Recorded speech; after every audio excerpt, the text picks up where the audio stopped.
There could have been greater plans as far as getting rid of her, and it's scary, sadistic stuff. I mean, it comes very close to the camera. You can see the person, and you can see what they're wearing something pretty distinctive. And there's photos 12 hours earlier, a person at the house wearing the same thing. I will say this: there are some things that, and I'm talking physical evidence that was at that house that is. There could have been greater plans as far as getting rid of her, and it's scary, sadistic stuff. And that's why we're trying to learn more about that. I wish I could say more, but for obvious reasons I can't. But it doesn't have to do with how she died, but maybe how they were planning on ultimately getting rid of her, and how maybe that Tesla was just a holding spot at the time, and things just, their timing was just off as far as getting this done. But there's a few things that we're just like, will blow your mind. There are some other items that were found at the house that weren't taken during the search warrant. And, search warrants are limited, right?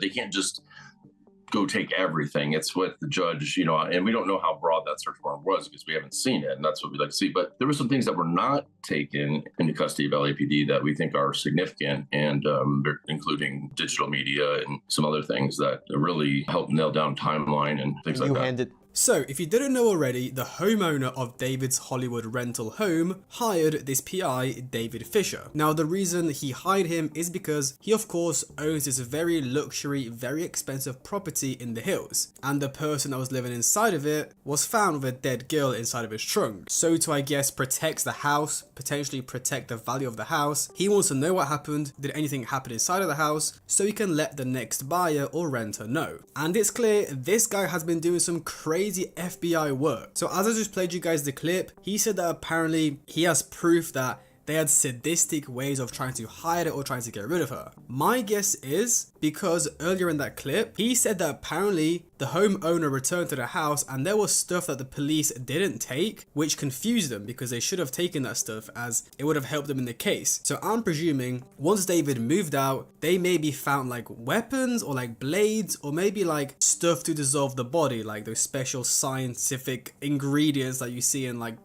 Breaking Bad. And the police didn't take those, which is why the homeowner or the PI were able to make this comment and say they have proof that apparently they had sadistic plans of how they were going to get rid of her. Because that PI said in that video that apparently it seemed very rushed. And it makes sense. Why would you leave a girl you were dating or grooming in the trunk of a car that's registered to you? That body probably wasn't supposed to stay there. They probably had plans to dispose of it, get rid of it, but the tour came about and they never got around to it. I've seen the car driven to that spot, and with the dates, with the date that it was, and they left town right after that. I'm certain that is the last time the car was driven. It was put there with her, in the front trunk. And there's one weird detail about what you could, well, there's a lot of weird details, and I'm going to get to what you saw through the driver's side window in a second, but there was an air freshener that was found in the car at this point that we see on our screen, where it was abandoned. Was that air freshener also hanging from the rear view mirror when it drove off from David's house? It wasn't, but the window was half to 3/4 of the way down, which is odd because it was a very short drive. And also at that on that day, this is the very end of July 29th, it was like 78 degrees at that time in the morning, or 77 degrees. And if it was on the street where the house is, so it's shaded by the house. So, if you're going, I don't know why the window would be rolled down unless there's something, offensive there. And then all of a sudden, one of the first things I picked up on when the news first broke about her being found in there, they were towing the car away from the impound lot to LAPD, was why on a $104,000 car is there a Christmas tree air freshener hanging from the from the mirror? It seemed kind of odd to me, but I guess maybe they thought that would help, mask it for when they had to move the car again. But talk to me about the date of this video, July 29th, and talk to me about what you saw. What did you see in terms of the identity of the person driving through that open window? So it's very clearly that Tesla, one, because the Tesla has that tape on the rear for whatever reason. I don't know why it's there. And also, it was just like it is in that picture. It was that dirty, except you could tell that they had run the windshield wiper like once to clear the dirt away so they could see. And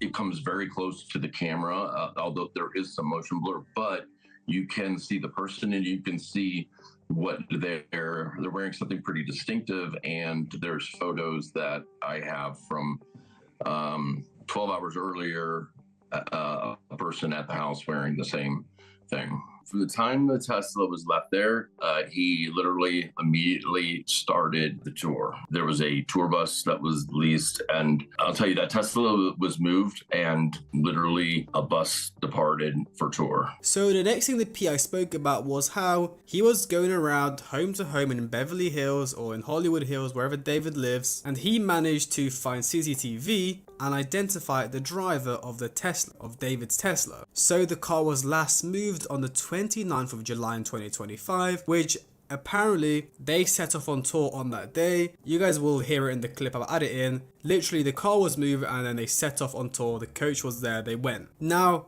we have very good theories on who this was, but I'll get into that later in the video because I want to put the facts first, then we can yap about theories and stuff like that later on. So Steve Fisher said that apparently the driver was driving around with the windows down and that he didn't have an air refreshener in it, which is weird because when the car was impounded, it did have a car air freshener in it. So did the driver roll the window down because maybe it stank? Steve Fisher said that on that day it was 78 degrees Fahrenheit, which to me, I'm a European, that's 26 degrees. Now that's pretty hot, I would say. Like, it's not hot, but it's pretty warm. It's a pretty sunny day. So maybe that's why I had the windows down, you know. I think that's a valid excuse. But some people are saying he had the windows down because it stank so bad because Celeste's body was in the car. But yeah, I just think it's so crazy that apparently now we've got the driver, the last person to move the car. This PI is probably going to turn this evidence over to the police. And again, I think an arrest could be coming soon. Now I say that, but you know, the police still have to build a case and put together a lot of evidence, so it could take longer. However, this could be the big piece that we're missing. That's another thing that I think could be key in this, is that there's only one key to that house, and who had that and who had access to it and who was in it, because we also have evidence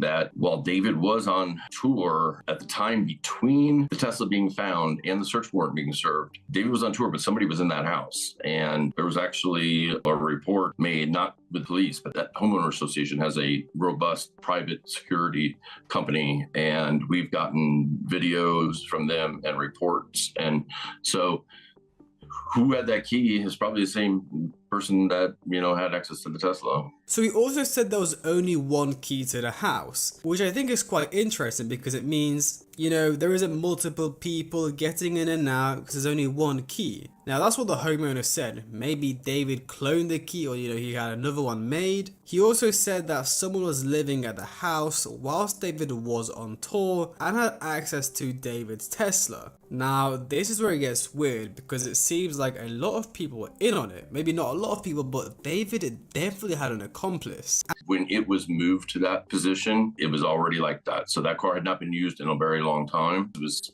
super dirty, caked on dirt. I'll tell you, this was in late July. So it's bizarre because we also got media that the car was used a lot. David even spoke about it in Instagram videos. He took it to a detail shop and stuff like that. And then all of a sudden, the very beginning of the year, that car, something happens, you know, and that car's doesn't show up anymore. It's not used. It seems to disappear. And then that red Tesla, learned, which we didn't know until the search warrant was served, that there's a red Tesla in the garage, which I can tell you was at least on February 1st. I'll say the last photo that we have of Celeste is January 2nd, 2025.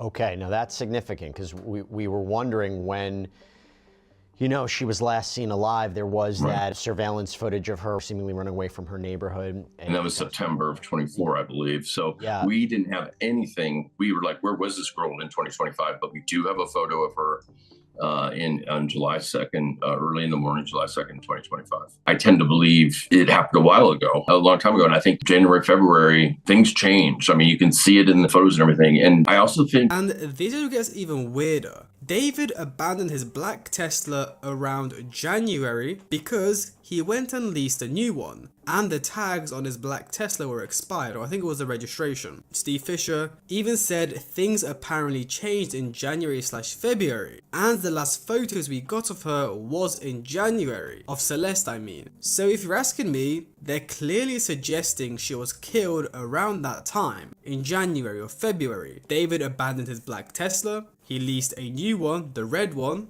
and the last photos we got of Celeste was in January. Was she dead since then? I mean, that would be absolutely insane. There's no way this girl was dead for 8 months. If a body is, you know, hidden, dead for 8 months, surely by the time September rolls around, that body's like gone completely, like just bones. There's no way a body can stay with flesh for 8 months. But it is weird how David abandoned his $100,000 Tesla and leased a new one. And the fact that the last pictures we got of David and Celeste was in January. This case is literally hurting my head so much. It's such a shame that this PI cannot reveal who the driver is, but I guess it's kind of good because it means it won't create like this media circus and the police can just do their investigation and get on with it instead of trying to do press conferences and stuff like that. So when people also think he had another house, the private investigator also mentioned it a little bit in those YouTube clips, however didn't fully delve into it. So let me read you guys this tweet. The private investigator in David's case thinks that Celeste Rivas died in early 2025, January/February, at another home David was renting that is 1 mile down the same street she was found. He also alludes that David's friend Neo may have been the one to move the Tesla. Now here a Redditor posted some sort of proof that David was renting 2 different properties. Proof David rented his first place in Hollywood while still renting a second, Celeste's secret hideout. Following on from what the other post regarding his first rented property, why wasn't it searched? Was this where he kept Celeste whenever he went out of state touring?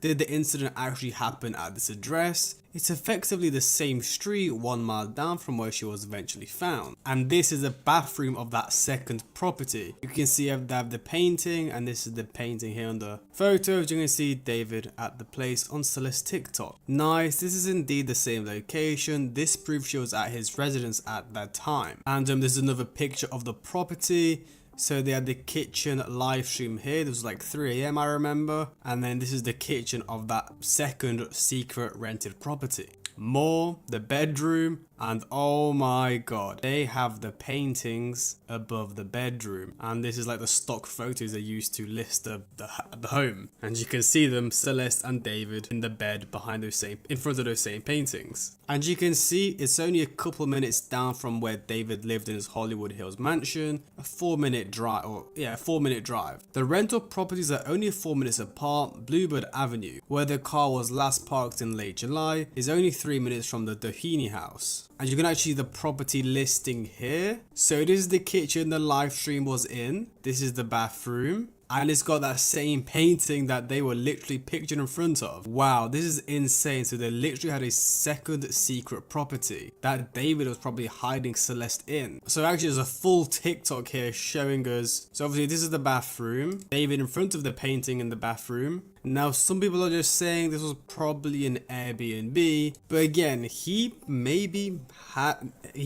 needed somewhere to hide Celeste, so he rented out this Airbnb or rented out this apartment or house to hide her there.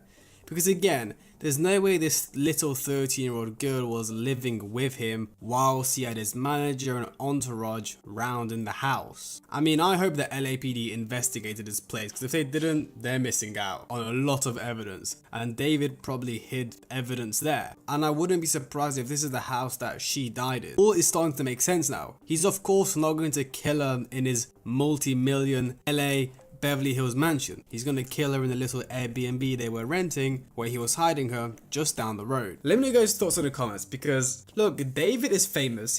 He probably had a big entourage, had a lot of friends living in that house. They did say it was a party house. That's why I don't really want to throw names around, because you know, these may be innocent people who had no idea. However, David had a lot of close friends who were his assistants, or like they weren't even his assistants. They had no jobs, they were doing nothing, and they were basically just David's groupies. And you know, if you're basically living off David, if he asked you to move your car, you would probably do that.